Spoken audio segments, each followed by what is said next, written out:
여러분 반갑습니다. 오늘도 새벽 돌베개에 나오신 모든 성도님들을 주님의 이름으로 환영합니다. 또 새롭게 한 주가 시작되었고 또 어느새 2024년에 또 1월에 또 마지막 주간이 되었는데요. 오늘도 하나님의 말씀 묵상하면서 또 1월을 잘 지나고 또 새롭게 2월을 또 잘 맞이하는 또 이 한 주가 되었으면 좋겠습니다. 오늘 우리에게 주시는 하나님의 말씀은 신명기 14장 22절로 23절까지의 말씀입니다. 당신들은 해마다 밭에서 거둔 소출의 11조를 드려야 합니다. 당신들은 곡식과 포도주와 기름의 11조를 처음 난 소와 양의 새끼와 함께 주 당신들의 하나님이 자기의 이름을 두려고 택하신 곳으로 가지고 가서 주님 앞에서 먹어야 합니다. 이렇게 함으로써 당신들은 주 당신들의 하나님을 두려워하는 것을 배우게 됩니다. 아멘. 오늘은 신명기 14장의 말씀을 갖고 하나님 사랑, 돈 사용, 하나님 사랑, 돈 사용 이런 제목으로 함께 하나님 말씀을 나누도록 하겠습니다. 오늘 본문은 11조에 대한 규정을 말하고 있습니다. 11조로 말하지만 그러니까 돈에 대한 이야기를 하고 있는 것이지요. 이제 이스라엘은 이제 가나안에 들어가면 한 곳에 정착하여 살게 됩니다. 또 그렇게 살아가면서 해마다 밭에서 소출을 거두게 되는데 그것의 11조를 하나님께 드려야 합니다. 11조에 대한 이 규정에서 하나님께서 언급하시는 첫 표현이 있는데 그것은 바로 마땅히라고 하는 말입니다. 새 번역에는 잘 나와 있지 않지만 개역 개정으로 번역된 성경을 읽어보면 거기에서는 마땅히라는 말이 앞에 기록되어서 11조를 당연히 드려야 하는 것이라고 그리스도인이라면 반드시 그러해야 한다고 이렇게 기록해 놓고 있는 것이지요. 그렇다면 하나님께서 이스라엘에게 왜 11조를 바치라고 하시는 것일까요? 혹시 하나님께서 이스라엘의 그 호주머니를 탐하시는 것일까요? 사실 부모인 우리도 아이들의 돼지저금통을 탐하지는 않습니다. 그런데 온 우주의 주인이신 하나님이 우리의 호주머니를 탐하시는 그것처럼 보여지는 그 마음은 또 무엇일까요? 사실은 하나님이 우리의 호주머니를 탐하시는 것이 결코 아니지요. 오늘 본문 23절 하반절에 보면 하나님께서 왜 이스라엘에게 11조를 바치라고 하시는지 그 이유를 친절히 말씀해 주십니다. 23절 하반절은 이렇게 말합니다. 이렇게 함으로써 당신들은 주 당신들의 하나님을 두려워하는 것을 배우게 됩니다. 개역 개정에서는 내 하나님 여호와 경외하기를 항상 배울 것이니라 라고 기록합니다.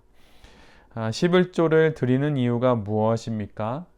그 이유는 우리가 번 재물의 10분의 1을 하나님께 드림으로 우리가 하나님을 경외하는 것을 배우게 되기 때문입니다. 만약 정말로 하나님께서 우리의 호주머니를 탐하시는 것이었다면 10분의 9를 바치라 하시는 것이 마땅하겠지요. 아니면 전부를 내놓으라고 하시는 것이 자연스러울 것입니다. 그러나 하나님이 이스라엘에게 그리고 우리에게 11조를 말씀하심은 돈에 관련된 이야기가 아니라 재물이 목적이 아니라 하나님을 경외하는 것을 잊지 않게 하시기 위함이라고 하는 것입니다. 11조로 대표되는 하나님 경외의 명령에 순종함으로써 하나님을 경외하는 삶을 배우게 된다고 하는 것이에요. 사실 돈만큼 하나님을 내가 경외하고 있다는 증거가 드러나는 것도 사실 이 세상엔 없습니다. 또한 돈만큼 하나님을 대신할 만한 능력이 있는 것도 없지요. 그래서 하나님 말고 또 돈을 소중하게 여기는 마음이 생길 수 있고, 오늘 본문의 맥락으로 이야기하면 그렇게 소중히 여기는 마음, 즉 돈을 경외하는 마음이 우리 안에 생길 수 있다고 하는 것입니다. 하나님을 대신할 만큼의 능력이 있기 때문이죠. 그래서 어느 사람은 돈을 가리켜서 이 연장된 신체라고 하는 표현을 썼습니다. 내 몸의 크기가 이만하지만 돈을 많이 가지고 있으면 점점 몸이 커진다는 거예요. 그래서 팔의 길이가 더 늘어나듯 연장된 신체처럼, 그래서 돈이 많으면 이 세상에서 마치 거인처럼 행세한다고 하는 것이죠. 사도 바울이 디모데에게 전한 말씀인 디모데전서 6장 6절로 10절의 말씀은 다음과 같습니다. 제가 쉬운 성경으로 읽어드릴 텐데 한번 잘 들어보십시오. 지금 가지고 있는 것에 만족하는 것은 경건에 큰 도움이 됩니다. 우리가 세상에 올 때 아무것도 가지고 오지 않았으므로 세상을 떠날 때도 아무것도 가져가지 못합니다.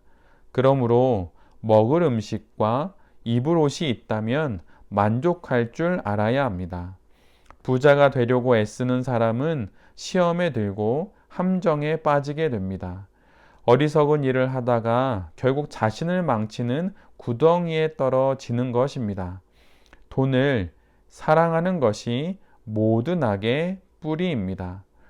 돈을 더 많이 얻으려다가 진실한 믿음에서 떠나고 오히려 더 큰 근심과 고통만 당하게 됩니다.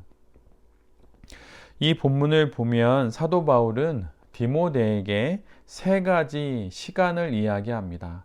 지금, 세상에 올 때, 세상에 떠날 때, 현재와 과거 그리고 미래를 이야기하는 것입니다. 세상에 올 때 아무것도 가지고 오지 못했고, 세상을 떠날 때도 아무것도 가지고 갈 수 없음을 알아서 지금 여기서 내게 있는 것에 만족하는 것이 경건에 큰 도움이 된다는 말인 것이죠. 이 말이 혹 이렇게 들려서는 안 됩니다. 돈을 벌지 말라는 말씀이 결코 아니에요. 성실히 일해서 그리스도인들은 돈을 벌어야 합니다. 그런데 사도가 우리에게 말하는 것은 하나님이 아닌 내 손에 쥔 돈으로 나의 과거를 살고 나의 현재를 살고 나의 미래까지 살 수 있다고 생각하는 그 어리석은 생각을 버리라는 것입니다.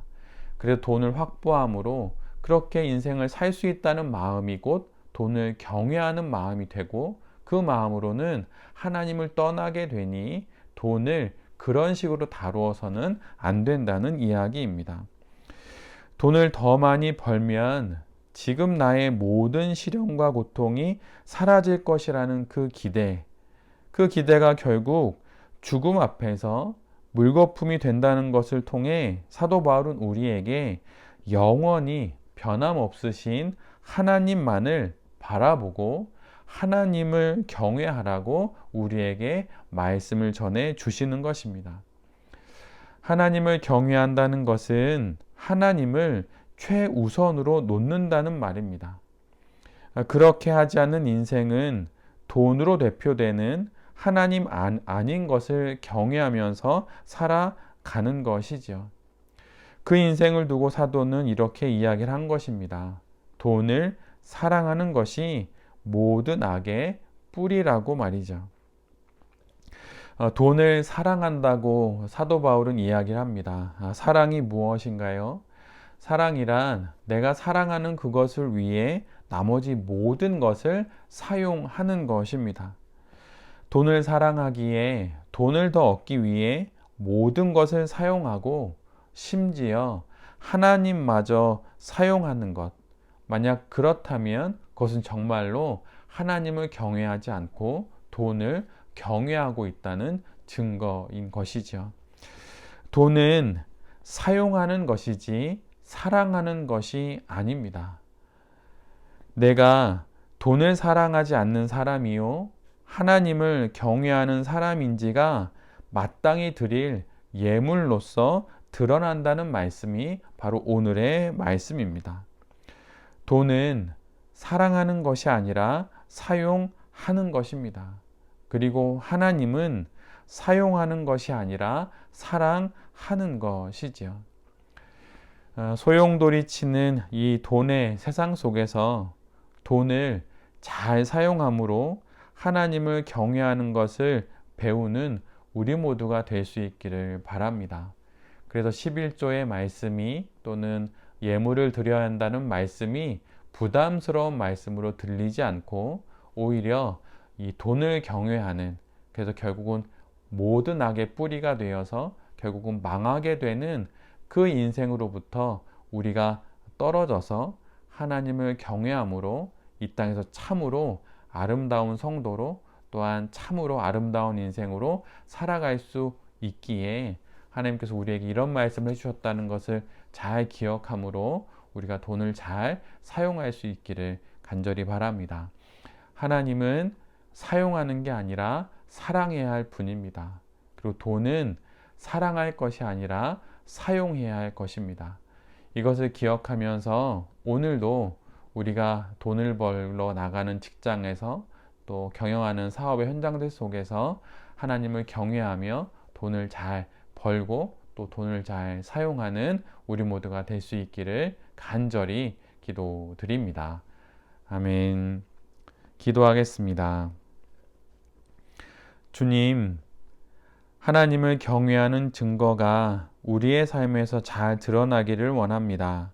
특별히 우리의 손에 있는 재물이 귀한 예물이 되는 일에 소홀히 하지 않게 하여 주시옵소서. 하나님을 위해, 이웃을 위해, 또한 교회를 위해 하나님을 경외하며 재물을 잘 사용케 하여 주시옵소서. 특별히 간절히 구하옵기는 믿고 사는 삶을 가장 최우선으로 살기를 결단하오니 먹고 사는 삶의 문제들도 살펴주시고 도와주시옵소서. 그래서 우리의 신앙 인생이 돈의 문제, 재정적인 어려움으로 인해 신앙에서 어려움을 겪지 않도록 주님 우리를 도와주시옵소서. 한 주를 다시 시작하며 2월로 이어지는 주간을 또 보내게 됩니다. 이 시간들 속에서도 겪게 되는 많은 일들 가운데 주님 우리와 함께하여 주시고 우리를 도와 주시옵소서. 이 모든 말씀 예수 그리스도의 이름으로 기도드립니다. 아멘.